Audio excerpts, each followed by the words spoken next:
At the reunion, my aunt said, "She's worthless, just like her mother." Seconds later, I took the stage. The words, sharp and precise as a shard of glass, sliced through the cloying sweetness of the Sterling Hills Country Club. They were not shouted. They were worse. They were delivered in that confident, conspiratorial murmur that Aunt Carol had perfected over a lifetime of social assassinations. A voice designed to carry just far enough to reach its intended target and a few choice witnesses. I was the target. Standing by a ridiculously ornate floral arrangement of white lilies and orchids that smelled faintly of a funeral, I had been trying to master the art of invisibility. It was a skill I had honed at these family gatherings for 2 decades, find a corner, adopt a neutral expression, and blend into the expensive wallpaper until it was time to leave. But Carol's voice had a way of finding me, a heat-seeking missile of pure, unadulterated disdain. "Look at her," she continued, her voice a venomous whisper to her audience of my equally smug cousins, Tiffany and Mark. "Just lurking. She's 28 years old, Sophia is, and what has she done? Nothing. Absolutely nothing to show for that expensive literature degree her mother insisted on. She lives in a shoebox apartment, does some coding thing from home. It's a dead end. She's worthless, just like her mother." The world didn't stop. It didn't even slow down. The string quartet in the corner didn't miss a note of Vivaldi. The uniformed waiters continued to glide between tables with silver trays of champagne. My Uncle Robert was still pontificating about his stock portfolio near the grand fireplace. But for me, a profound silence fell. The gilded cage of the ballroom, with its crystal chandeliers dripping light like frozen tears and its vast windows overlooking the surgically manicured golf course, seemed to shrink, the air growing thick and unbreathable. Just like her mother. It wasn't the worthless that broke me. I had been hearing variations of that my whole life. I was the quiet one, the bookish one, the one who didn't fit into the family's rigid mold of corporate lawyers, surgeons, and investment bankers. My worth, in their eyes, was a stock that had never performed. But the casual, contemptuous dismissal of my mother, that was the vial of acid poured onto an old, deep wound. My mother, Eleanor. They saw her as a failure. A flighty artist who married into the family, charmed my father, and then proceeded to spend her life chasing fleeting inspirations in a dusty, paint-splattered studio instead of chairing charity committees. They saw her gentle nature as weakness, her creativity as a frivolous indulgence. They never understood that her worthlessness was a shield against their crushing expectations. She had refused to be measured by their golden yardstick, and for that, they had never forgiven her. They had ostracized her with 1,000 tiny cuts of condescension and pity, bleeding the light from her eyes until, 5 years ago, she had simply faded. The doctors called it a heart condition. I knew it was a broken heart. A coldness, pure and clean as glacial ice, began to spread through my veins, pushing out the familiar hot sting of shame. The years of quiet endurance, of biting my tongue and swallowing their judgment, coalesced into a single, diamond-hard point of resolve. I had come here tonight for my grandmother, the matriarch whose 80th birthday we were ostensibly celebrating. I had planned to give her a kiss, endure the gauntlet for 2 hours, and slip away. But Aunt Carol had just rewritten the evening's program. My eyes lifted from the plush, patterned carpet and scanned the room. I saw them all, my family, a glittering constellation of casual cruelty. Aunt Carol, resplendent in a sapphire dress that was a size too tight, her face a mask of smug satisfaction. Cousin Tiffany, filming the entire affair for her vapid social media followers, probably with a caption like family goals. Uncle Robert, laughing loudly at his own joke, a man who measured love in stock dividends. And then I saw him. Mr. Henderson, the country club's event manager, a portly man with a pasted-on smile, was walking towards the small, elegantly lit stage at the front of the ballroom. He was carrying a microphone. It was time for the family toasts and announcements, the portion of the evening where my relatives would compete to see who could sound the most eloquent while subtly boasting about their latest acquisition or their child's acceptance into an Ivy League school. An idea, terrifying and exhilarating, bloomed in the frozen landscape of my mind. It was perfect. It was poetic. It was everything they deserved. My hand went instinctively to my clutch purse, a simple, unbranded black leather accessory that was an island of modesty in this sea of Gucci and Chanel. My fingers brushed against the crisp edges of the folded documents inside. The weight of them, usually a source of private, quiet pride, now felt like the weight of a weapon. I straightened my spine. I smoothed down the front of my dress, a simple, dark green sheath, the only thing in my closet that felt appropriate for this circus. It was elegant, understated, and to them, it probably screamed penniless. Tonight, it would be my armor. The hurt was gone. The shame was gone. In their place was a clarity so profound it was almost serene. I was no longer the invisible girl in the corner. I was the keeper of a secret, and the silence was about to be broken. I took a single, deliberate step away from the funeral flowers. Then another. I began to walk towards the stage. The journey across the ballroom floor felt like a mile. Each step was a measured beat in the funeral dirge for the person I used to be. The polished marble floor reflected the glittering chandeliers above, making it feel as though I were walking on a frozen, star-filled lake. The buzz of conversation, the clinking of glasses, the lilting strings of the quartet, it all became a distant, muffled soundtrack to the roaring movie playing in my head. Step. My first memory, sharp and vivid, was of my mother's studio. It was the antithesis of this ballroom, a chaotic, joyful sanctuary filled with the smell of turpentine and linseed oil, and the earthy scent of wet clay. Sunlight, thick with dancing dust motes, streamed through a large, paint-splattered window. I was 8 years old, watching her work on a massive canvas, a swirl of deep blues and fiery oranges. "They won't like this one, Mama," I had said, parroting something I'd overheard Uncle Robert say about her last piece. "It's not a picture of anything." She had turned, her face smudged with cerulean blue, and her smile was the warmest thing in the universe. She knelt down, her painter's smock a kaleidoscope of old colors, and took my small hands in hers. "Oh, my star," she whispered, her pet name for me. "It's not for them. And its value isn't something they can hang a price tag on. Some things, the most important things, aren't valuable because people want to buy them. They're valuable because someone needed to create them. Never let anyone tell you what you are worth, Sophia. Your value is your own light. You just have to let it shine." Step. I passed a table where my cousin Mark was bragging about his new associate position at a top-tier law firm. He was Carol's son, the golden boy. He caught my eye for a fraction of a second, his expression one of faint, pitying amusement, as if wondering what the poor relation was up to. The memory it triggered was bitter. A Christmas, years ago. I was 16 and had spent a month painstakingly painting a small wooden jewelry box for Aunt Carol, decorating it with her favorite flowers, freesias. I had been so proud of it. When she opened it in front of the whole family, she'd held it up with 2 fingers, as if it were a dead mouse. "Oh, how quaint," she'd said, her voice dripping with condescension. "Sophia, darling, when you have a real job, you can buy me something from Tiffany's.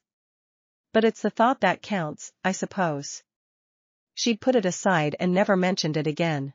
I learned later she'd given it to her housekeeper. The humiliation had burned for weeks, a small, searing lesson in the family's currency. My effort, my time, my art, it was worthless. Step. Now I was closer to the stage. A few people were beginning to notice my slow, determined pilgrimage. Heads were turning. Whispers started to ripple outwards from the tables I passed. I could feel their eyes on my back, a familiar feeling, but this time it wasn't accompanied by the usual desire to shrink. It felt like a spotlight I was finally ready to step into. My gaze flickered to Aunt Carol. Her smile had faltered. A small, confused frown line appeared between her perfectly sculpted eyebrows. She was expecting tears.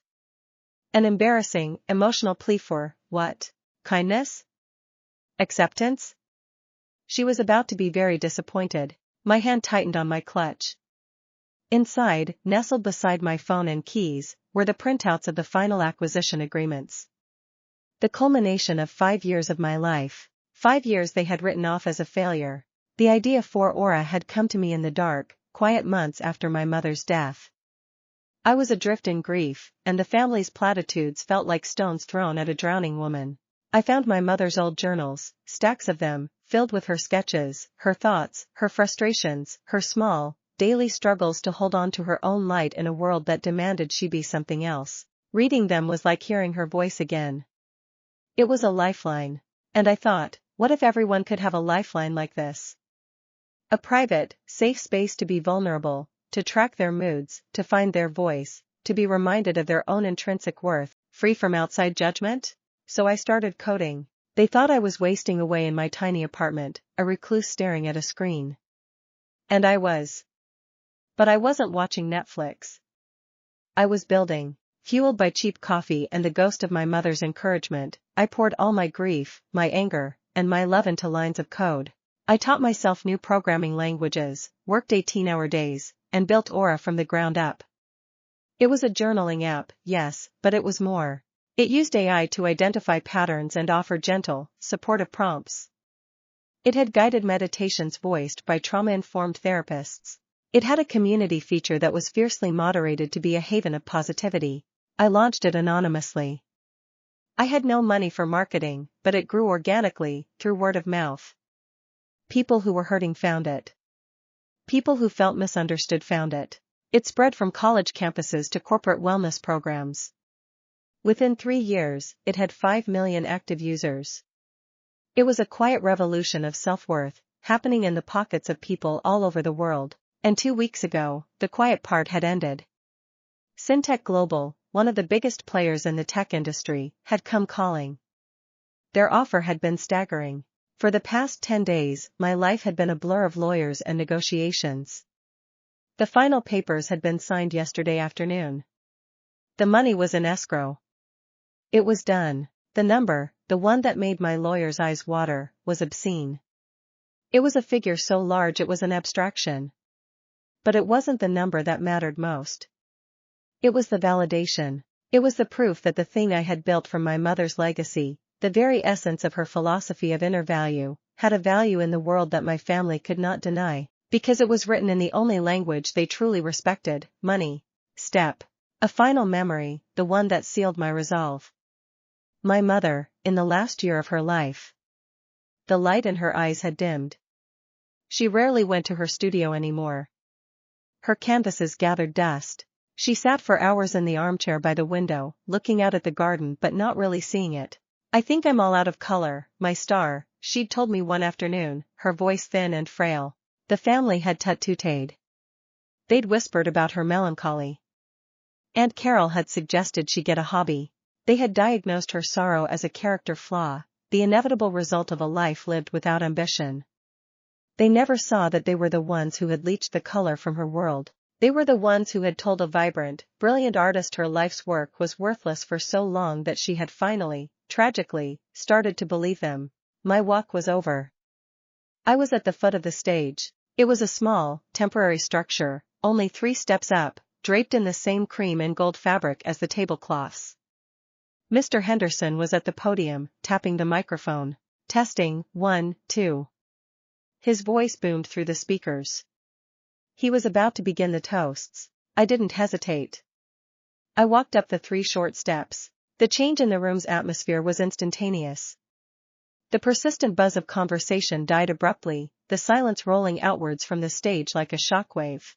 Vivaldi's quartet faltered, a single violin screeching into the quiet before it, too, went silent. 150 pairs of eyes, my entire extended family and their well-heeled guests, were now fixed on me. Mr. Henderson turned, his professional smile flickering with surprise and confusion. Miss Vance? Can I help you? I'd like to make an announcement, I said, my voice quiet but perfectly steady. It didn't need to be loud. In the profound hush, it carried to every corner of the room. He blinked, clearly flustered. This was not on his schedule. But something in my eyes, some unblinking, unyielding calm, must have convinced him not to argue. He was a man paid to facilitate the whims of the wealthy, and while he may not have thought I was one of them, he recognized a person who was not going to be denied. He nodded uncertainly and stepped aside, gesturing towards the microphone. I stepped up to the podium. The wood was smooth and cool beneath my hands. The microphone was a heavy, solid weight. I adjusted it slightly, the small scrape of metal against metal echoing in the silent hall. I let my gaze sweep across the sea of frozen faces. They were a tableau of confusion, annoyance, and morbid curiosity. I saw my grandmother, Eleanor Sr., her expression clouded with concern. I saw my cousins, Tiffany and Mark, whispering behind their hands, no doubt anticipating a spectacular meltdown. I saw Uncle Robert, looking at his watch with open irritation. And then, my eyes found her. Aunt Carol. She was standing now, her champagne flute held halfway to her lips. The smug smirk was gone, replaced by a mask of utter disbelief and burgeoning fury. Her face seemed to be asking a single question: how dare you? I looked directly at her, letting our gazes lock for a long, charged moment. In my mind, I saw my mother's smile, felt the phantom warmth of her hand in mine.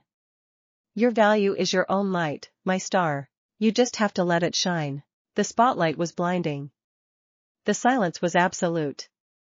I took a deep, steadying breath, a breath that felt like it was dispelling the last ghost of the girl who used to hide in corners. I leaned into the microphone. My lips parted. The first words were about to be spoken. The silence was a physical thing, a heavy blanket that smothered the music, the chatter, and the very air in the grand ballroom of the Sterling Hills Country Club. It was a silence born of pure, unadulterated shock. 150 of the region's most self-important people were rendered mute by the sight of me, Sophia Vance, the family ghost, standing at the podium as if I belonged there. The heat from the single spotlight felt like an interrogation lamp, but for the first time in my life, I did not flinch from the glare. My hands rested lightly on the polished wood of the lectern, my posture straight, my gaze sweeping over them all with a calm that felt utterly alien and yet deeply, primally my own. I began, my voice amplified by the microphone, clear and devoid of the tremor I had always feared would betray me. Good evening, everyone. I know this is an unscheduled part of the program, but I have a family announcement I felt was important to share with you all today. On the joyous occasion of my grandmother's 80th birthday, I paused, letting the formal, polite words settle. It was the language of their world, the language of cocktail parties and boardroom meetings. Using it was my first move in a game they didn't even know we were playing. I saw the confusion on their faces deepen. This wasn't the tearful, emotional outburst they had been anticipating. This was something else. We're gathered here tonight in this beautiful place to celebrate a life, a matriarch, a legacy, I continued, my eyes moving from face to bewildered face. And it's made me think a great deal about those words. Family. Legacy. And what it truly means to have worth. I let the last word hang in the air, a single, resonant note in the cathedral of silence.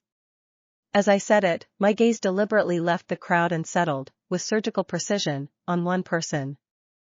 Aunt Carol. She was still standing, frozen halfway between her table and the dance floor, her champagne flute clutched in a white-knuckled grip. Her face, a carefully constructed mask of expensive foundation and disdain, was beginning to crack. The word, worth, struck her with the force of a physical blow. It was her word. Her weapon. I had just taken it from her and was now holding it up to the light for all to see. A flicker of something ugly, a mixture of fury and panic, flashed in her eyes before being quickly suppressed. She thought she understood. She thought this was to be a direct, clumsy confrontation, a public airing of grievances. She was still underestimating me. That was her fatal flaw. For the past 5 years, I said, pulling my gaze away from her and addressing the room once more, many of you have wondered what I've been doing with my life. I know you have. I've heard the whispers. I've seen the pitying looks. I allowed a small, wry smile to touch my lips. You saw my small apartment in the city, my quiet lifestyle, my refusal to take the generous entry-level positions offered to me, and you drew your own conclusions. You concluded that I was struggling, that I was lost.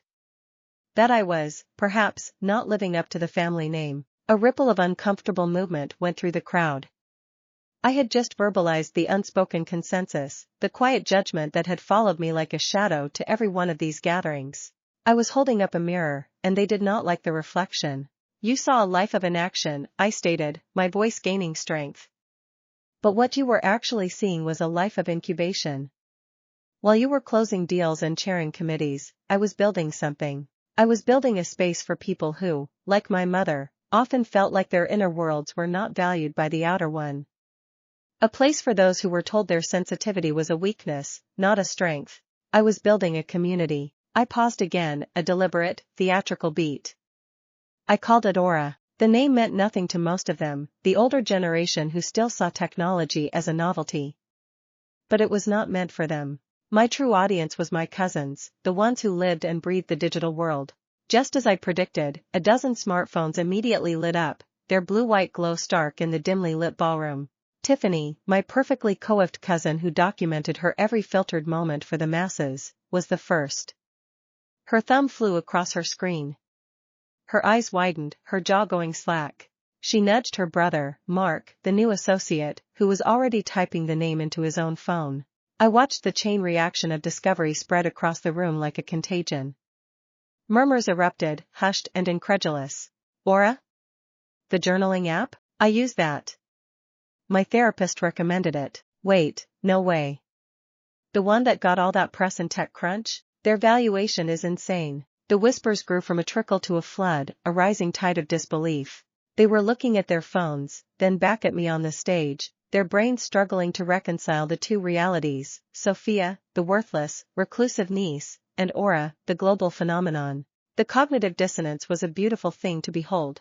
I let them connect the dots for a full 10 seconds before I delivered the coup de grace. I leaned closer to the microphone, my voice dropping slightly, forcing them to strain to hear. I'm sure some of you use it. I should know, I said, my eyes finding Tiffany's, who was now staring at me as if she had never seen me before. Because 5 years ago, in my shoebox apartment, I wrote the first line of code. And for every day since, I have been its founder, its lead developer, and its CEO. The silence that followed was different. It was not the silence of confusion. It was the silence of a bomb having been detonated. It was a silence filled with the shriek of exploding perceptions and collapsing narratives. My Uncle Robert, the man who had once loudly proclaimed that a liberal arts degree was a one-way ticket to the unemployment line, was gaping at me. His face, usually ruddy with self-satisfaction and expensive scotch, was pale. The hard, unforgiving gleam of a predator who had just spotted an unexpected windfall had replaced the irritation in his eyes. He was no longer looking at his niece, he was looking at a walking, talking portfolio. My other relatives were in similar states of shock. Their expressions ran the gamut from stunned disbelief to naked, calculating greed. They were re-evaluating me, re-evaluating every dismissive word, every pitying glance they had ever thrown my way. They were recalibrating my worth in their internal ledgers, and the numbers were spinning like a slot machine hitting the jackpot. But my focus was, as always, on Aunt Carol. Her face had gone utterly, terrifyingly blank. The fury was gone, the panic was gone, replaced by a void. Her universe, with its neat, predictable hierarchies of success and failure, had just been turned inside out. She, who had built her entire identity on being the most successful, most influential, most worthy member of her generation, was now confronted with a reality she could not process. The niece she had just publicly branded as worthless was, by any metric she understood, astronomically more successful than her children, than anyone in this room. The foundation of her world had crumbled to dust beneath her feet. I didn't give them time to recover. I didn't give them a moment to formulate a new, revised narrative where they had been supportive all along. I pressed my advantage. Building a community of millions and providing a tool that has genuinely helped people navigate their mental health has been the greatest achievement of my life, I said, my voice ringing with a sincerity that cut through their materialistic shock. It has been a quiet, personal mission for me. But recently, that mission reached a new, very public milestone. I let that statement sink in. They thought the bombshell had already dropped. They were wrong. That was just the appetizer. 2 weeks ago, I announced, speaking slowly and enunciating each word with crystalline clarity, Aura was acquired by Syntech Global. Another wave of gasps. Syntech Global was a titan, a name even the most tech-illiterate Luddites in the room knew. It was synonymous with unimaginable wealth and power. Mentioning Syntech was like mentioning the government of a small, powerful nation. Now, every single person in the room was leaning forward. They were no longer just shocked, they were salivating. The only question on their minds was the one that had governed their entire lives: how much? I knew I didn't need to give them the exact number. My family was crass, but they were also financially literate. They understood the language of valuation, of acquisitions, of market-defining deals. I just needed to give them the vocabulary. The acquisition ensures that Aura's mission will continue on a global scale, reaching tens of millions more people, I explained, framing it in the noble terms of legacy, just to twist the knife. And on a personal note, the 9-figure valuation has allowed me to secure my future. 9 figures. The words dropped into the silent room and shattered what was left of their composure. $100 million. Or more. The number was an obscenity in this temple of carefully curated wealth. They were rich. Doctors, lawyers, bankers. They had million-dollar homes and European cars. They were the 1%. But I had just catapulted into a stratosphere they could only read about in the Wall Street Journal. I had entered the realm of generational, dynasty-creating wealth. The kind of wealth that made their country club memberships and designer clothes look like children's toys. A low whistle came from a corner of the room. Someone dropped a fork, the clatter unnaturally loud. Uncle Robert looked like he was going to be physically ill. And Aunt Carol, she finally broke. It wasn't a loud or dramatic collapse. It was something far more devastating. She swayed, just slightly, a barely perceptible wobble. Her hand, the one holding the champagne flute, trembled violently, and a few drops of golden liquid sloshed over the rim onto her sapphire dress. She didn't seem to notice. Her face, which had been blank, was now a ghastly shade of pale, her makeup standing out like a clown's mask. Her mouth was slightly agape, her carefully applied lipstick looking suddenly garish. She looked old. She looked small. She looked defeated. I had done it. I had destroyed her on her own terms, using her own weapons. I had proven my worth in the only language she would ever be able to understand. The metallic tang of vindication was sharp in my mouth. It was a cold, satisfying meal. But it wasn't enough. This wasn't just about the money. This wasn't just about humiliating her. This was about my mother. This was about reclaiming a legacy they had trampled on. The financial victory was merely the platform from which I would deliver the true, final blow, the moral one. I took a slow, deliberate breath, my gaze once more locking with my aunt's. Her eyes were glassy, unfocused. I wasn't sure she was even truly seeing me anymore. She was seeing the ghost of her own towering arrogance. But you know, I said, my voice softening, becoming almost conversational, intimate, my aunt is right about one thing she said tonight. A confused murmur rippled through the audience. They were lost, struggling to keep up with the narrative whiplash. I had just annihilated her, and now I was agreeing with her? I saw a flicker of hope, pathetic and desperate, in Carol's eyes. A lifeline. Maybe I would be gracious in victory. Maybe I would offer a truce. I let the hope hang there for a moment before extinguishing it completely. My mother and I are very much alike, I affirmed. Carol's shoulders relaxed a fraction of an inch.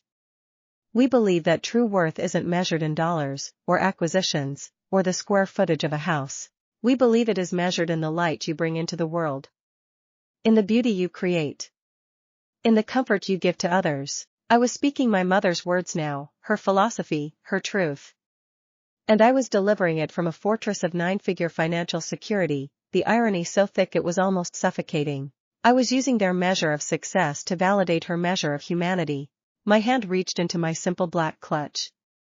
I ignored the gasps and frantic whispers of the cousins who probably thought I was about to pull out a stock certificate or a diamond. My fingers closed around a sleek, professionally designed brochure, folded in thirds.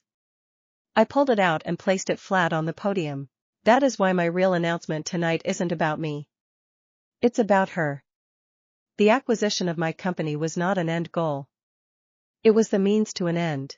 It has provided me with the seed funding for my next, and far more important, project. I paused, letting my eyes sweep the room, making sure every single one of them was listening. Tonight, I am officially announcing the launch of my new philanthropic venture. It is fully endowed, with an initial operating budget that will ensure its work for decades to come. I am calling it, the Eleanor Vance Foundation for Unconventional Artists. I said my mother's name, and for the first time, my voice almost cracked with emotion.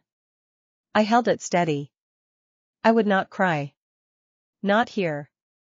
Not in front of them. Her name, the one they had whispered with pity and disdain for years, echoed through the grand ballroom, powerful and resonant. It was no longer the name of a failure.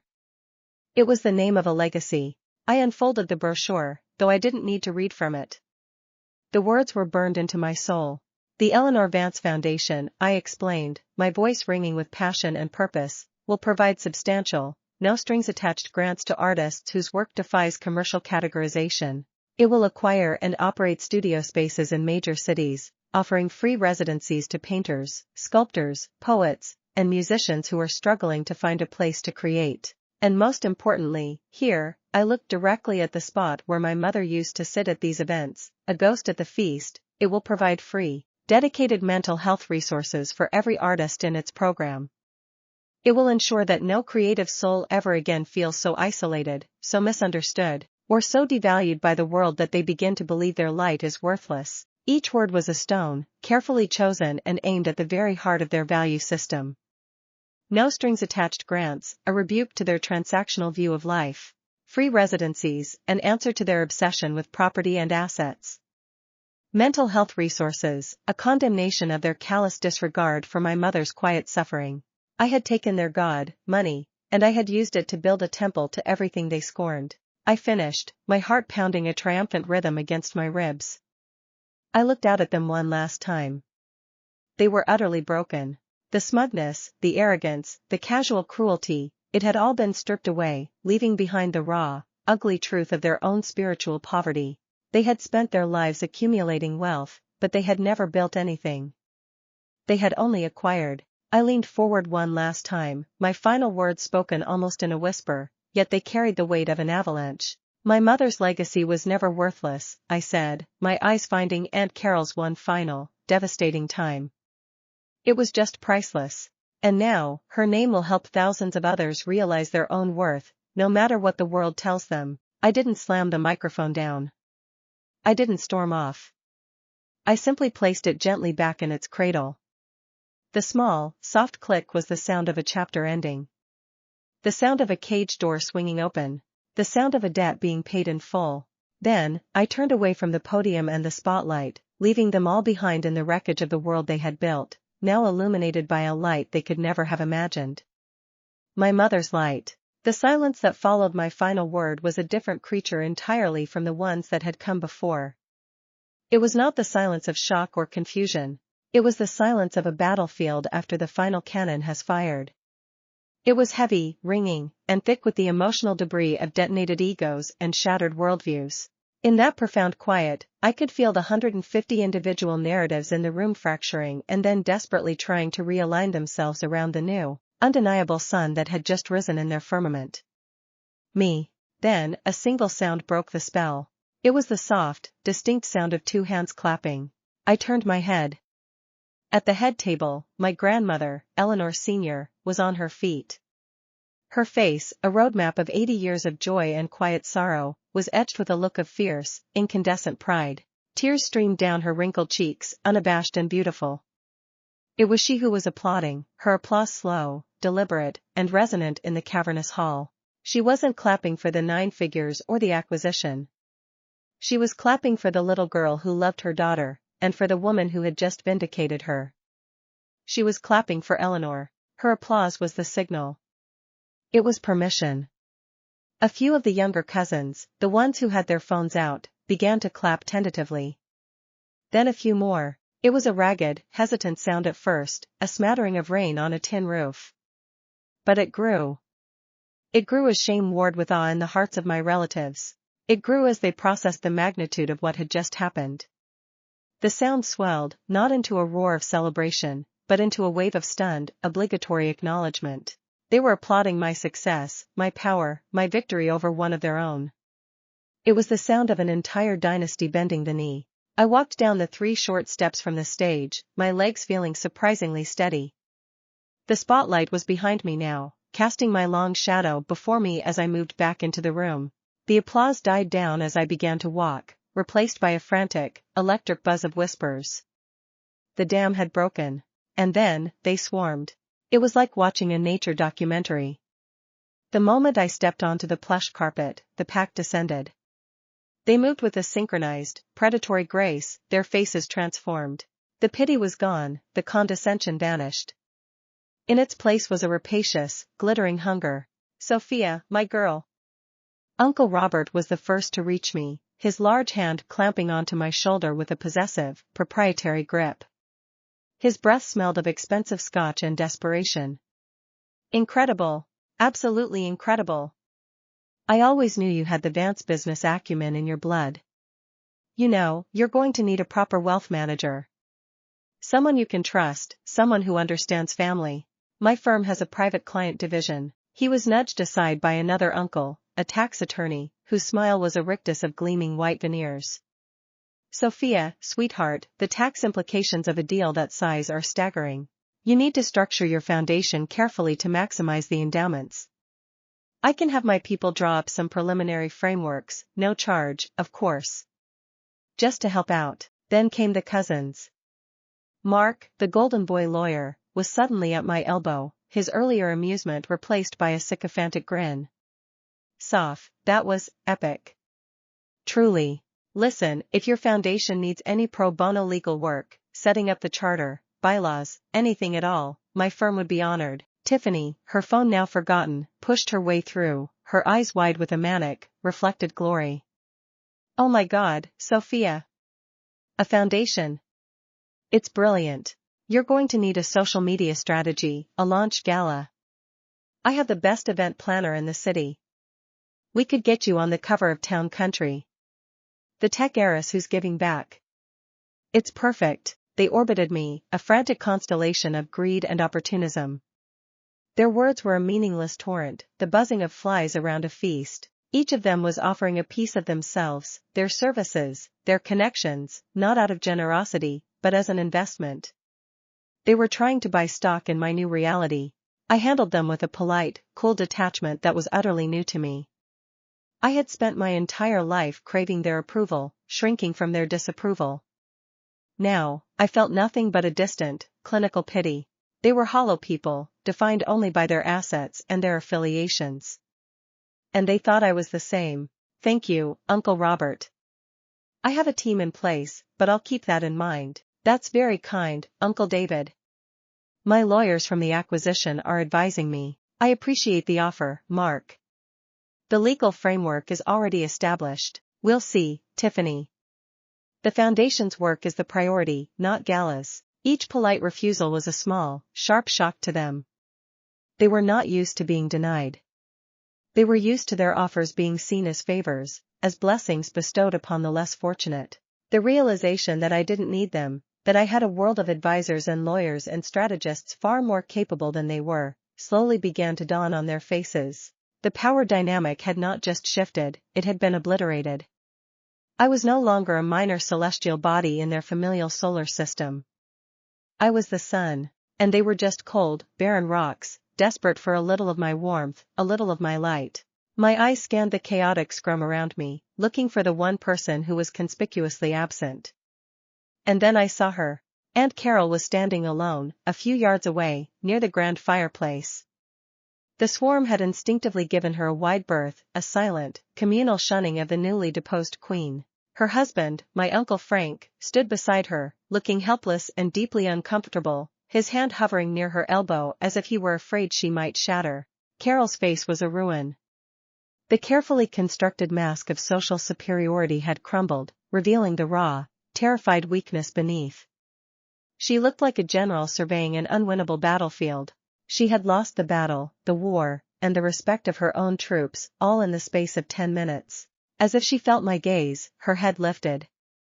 Our eyes met across the crowded room. There was a moment of pure, undiluted hatred in her expression, a viper's flash of venom. Then it was gone, replaced by a desperate, pathetic calculation. She knew she had one last card to play, the pretense of family. She straightened her shoulders, smoothed her dress where the champagne had spilled, and began to walk towards me. Uncle Frank followed a half-step behind, a loyal but useless shadow. The crowd around me parted instinctively, a silent, expectant corridor opening up between us. This was the final confrontation. The abdication. She stopped in front of me, forcing a smile that was a grotesque parody of warmth. Her eyes were bright with unshed tears of rage and humiliation. Sophia, darling, she began, her voice a strained, brittle thing. That was quite a performance. She tried for a light, teasing tone, and failed miserably.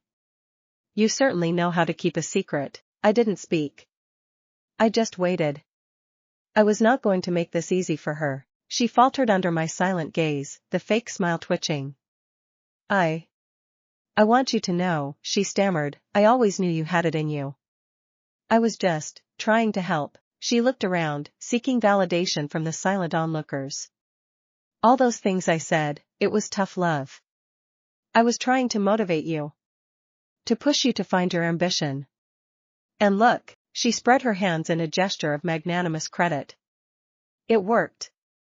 I'm so proud of you. It was the most audacious, most pathetic reversal I had ever witnessed. She was trying to rewrite history in real time, to recast herself as the wise, misunderstood mentor who had orchestrated my success through her clever psychological manipulations. It was a lie so transparent, so insulting, that a flicker of the old anger sparked within me. But I smothered it. Anger was her currency. A screaming match was what she wanted, a messy, emotional scene that would drag me down to her level. I would not give her the satisfaction. Instead, I met her desperate eyes with a look of cold, clear reality. My voice, when I spoke, was not loud, but it was utterly devoid of warmth, a shard of Arctic ice. No, Aunt Carol, I said, simply and devastatingly. You weren't motivating me. You were being cruel. You've been cruel to me my entire life, just as you were to my mother. A collective gasp went through the onlookers. It was one thing for me to announce my success, it was another to so bluntly state the ugly truth of their family's dynamics. You didn't push me to succeed, I continued, my voice unwavering. You pushed me into a corner. And in that corner, I found my own way out. My success happened in spite of you, not because of you. It was built on a foundation of everything you and this family rejected, my mother's creativity, her sensitivity, her belief in a different kind of worth. Carol's face crumpled. The lie was dead, and she had nothing left. But, I said, and she looked up, a final, desperate glimmer of hope in her eyes, I will thank you for one thing. I let the pause stretch, allowing her to lean into the sliver of imagined redemption. Your words tonight, I finished, my voice dropping to an almost conspiratorial whisper that everyone could still hear, were the perfect introduction for my announcement. You set the stage better than I ever could have. So for that, thank you. You finally made yourself useful. It was the final, twisting of the knife. I had taken her greatest insult, her branding of me as worthless and useless, and turned it back on her with lethal precision. I had thanked her for her cruelty, reframing it as an accidental, unwitting service to my grander purpose. I had rendered her, and her entire life's philosophy of targeted malice, utterly impotent. She stared at me, her mouth opening and closing silently, like a fish gasping for air. There was nothing left to say. I had taken her words, her power, her narrative, her status. She was a queen without a crown, a general without an army, a ghost at a feast that was no longer in her honor. Without another word, I turned my back on her. It was a simple gesture, but in the rigid social hierarchy of my family, it was the ultimate act of dismissal. I turned away from her and walked towards my grandmother, leaving Aunt Carol standing alone in the center of the room, exposed and utterly, irrevocably defeated. The swarm did not rush to comfort her. They remained where they were, silent witnesses to her public execution. Her reign was over. I reached my grandmother and enveloped her in a long, heartfelt hug. She felt small and fragile in my arms, but her spirit was as strong as steel. She smelled of lavender and old paper, the scent of my childhood. Oh, Sophia, she whispered into my hair, her voice thick with tears. Your mother, she would be so proud. This was for her, I whispered back, my own eyes finally misting over. All of it. I know, my child, she said, pulling back to look at me, her eyes shining. I know. She squeezed my hand, a silent acknowledgement of the battle I had fought and won, not just for myself, but for the memory of the daughter she had lost. My work here was done. I had come to this gilded cage as a victim, and I would leave as a victor. I had no desire to stay and bask in the toxic glow of my family's newfound admiration. Their approval was a currency I no longer traded in. I gave my grandmother's hand one last squeeze. I have to go, Grandma, she nodded, understanding completely. Go, my star, she said, using my mother's old pet name for me. Go and shine. Without a word to anyone else, without a single backward glance, I turned and walked towards the grand entrance of the ballroom. The whispers followed me, a wave of awe and speculation. I ignored them. They were part of a world I was leaving behind. I pushed open the heavy oak doors and stepped out of the cloying, over-perfumed air of the reunion and into the cool, clean quiet of the night. The moon was a perfect silver disk in the inky sky, and the scent of freshly cut grass and damp earth filled my lungs. It felt like my first breath of free air. The valets, who had ignored me on my way in, practically tripped over themselves to fetch my simple, unremarkable sedan. As I waited, I saw the imposing silhouette of my Uncle Robert hurrying out of the club after me. "Sophia, wait," he called out, his voice a little breathless. I turned, my expression neutral. "I just want to say, if you ever reconsider about needing a financial advisor, someone to protect your legacy," he trailed off, seeing the utter lack of interest in my face. "My legacy is not my money, Uncle Robert," I said, my voice soft but firm. "It's the foundation. And it's already protected." My car pulled up. The young valet held the door for me with a deference he hadn't shown an hour ago. I slid into the driver's seat, the familiar fabric a comforting reality after the surreal theater of the evening. Before I closed the door, I looked at my uncle one last time. He looked smaller out here, under the vastness of the night sky, just a man in an expensive suit who had suddenly realized how poor he truly was. "Goodbye, Uncle," I said. Then I closed the door, started the engine, and drove away, leaving the Sterling Hills Country Club and the wreckage of my old life behind me in the rearview mirror. The city lights were a glittering, hypnotic blur as I drove. The adrenaline that had sustained me for the past hour began to recede, leaving behind a profound, bone-deep exhaustion and an equally profound sense of peace. The revenge had been satisfying, yes. Watching the edifice of my aunt's arrogance crumble had provided a grim, satisfying closure. But as the miles passed, the triumph began to mellow into something deeper, something more meaningful. The revenge wasn't just about humiliating Aunt Carol. It was about liberation. It was about severing the last toxic tie to a family that had tried to define me by its own narrow, materialistic standards. It was about reclaiming my mother's narrative from their condescending pity. I hadn't just won an argument, I had won my freedom. I found myself taking the exit towards a scenic overlook, a place my mother and I used to go to watch the city lights. I pulled the car into a deserted spot and cut the engine. The silence was absolute, broken only by the gentle hum of the city below. I leaned my head back against the seat and finally let myself cry. The tears weren't for the years of hurt or the fresh wounds of tonight. They were tears of grief and release. Grief for my mother, for all the years she had endured their quiet cruelty, for the fact that she wasn't here to see this. And release for me, for the heavy burden of their judgment that I had carried for so long, a burden that was now, at last, lifted. After a few minutes, the tears subsided. I wiped my eyes, feeling cleansed. I reached for my clutch on the passenger seat. My fingers brushed past the now useless acquisition documents and found my phone. I unlocked it. My lock screen was not a corporate logo or a scenic landscape. It was a photo of me and my mother, taken in her studio a decade ago. I was a teenager with an awkward haircut, and she was in her paint-splattered overalls, an impish grin on her face as she dabbed a spot of blue paint on my nose. We were both laughing, caught in a moment of pure, uncomplicated joy. Her eyes in the photo were so full of light. That was her legacy. Not the paintings that never sold, but that light. The light they had tried so hard to extinguish. I smiled at the photo, a genuine, peaceful smile that reached my eyes. The metallic taste of revenge was gone, replaced by the sweet, clear taste of purpose. With a sense of quiet reverence, I navigated to my web browser and typed in the URL for the Foundation's new website. It had gone live at midnight last night. It was simple, elegant, and filled with my mother's artwork, not as a portfolio to be judged, but as an inspiration, a testament to a life lived creatively. The homepage featured a quote from one of her journals, a quote that had become my mantra: "Art is not what you see, but what you make others see." I clicked on the Apply for a Grant tab. My heart skipped a beat. The page, which had been empty this morning, was no longer blank. A list was beginning to form. 3 applications had already been submitted. Then, as I watched, the page refreshed itself. A 4th one appeared. then a fifth, a poet from Ohio, a sculptor from New Mexico, a filmmaker from my own city.